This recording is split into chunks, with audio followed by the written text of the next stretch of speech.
कोकणात कालपासून पावसानं हजेरी लावली आहे। तळ कोकणासह रत्नागिरी जिल्ह्यातही पावसाचं आगमन झालंय। येत्या 48 तासात रत्नागिरी जिल्ह्यात मुसळधार पावसाचा इशारा हवामान खात्यानं दिला आहे।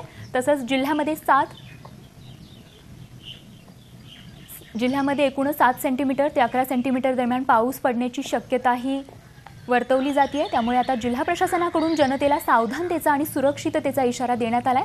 काल रात्रीपासून पावसाने या ठिकाणी दमदार हजेरी लावली आहे। तर रत्नागिरी जिल्ह्यातही पाऊस कोसळलाय। सकाळच्या सत्रात रिमझिम कोसळणाऱ्या पावसानं दुपारी मात्र जोरदार हजेरी लावली। राजापूर, लांजा, रत्नागिरी, संगमेश्वर, चिपळूण या सगळ्याच परिसरात रात्री पाऊस पडला आहे। तर सिंधुदुर्गाच्याही काही भागात या पावसानं हजेरी लावली आहे। सावंतवाडी, बांदा या भागामध्ये पावसानं हजेरी लावली। या पावसामुळे कोकणातील शेतीच्या रखडलेल्या कामांना आता वेग आलाय। 2 दिवसांपूर्वीच कोकणामध्ये मान्सूनचं आगमन झाल्याचं हवामान खात्याने जाहीर केलं होतं। सिंधुदुर्गातल्या वेंगुर्ल्यामध्ये मान्सून सक्रिय झाल्याचं बोललं जात होतं। मात्र कोकणामध्ये म्हणावा तसा मान्सून जो आहे तो कोसळत नव्हता।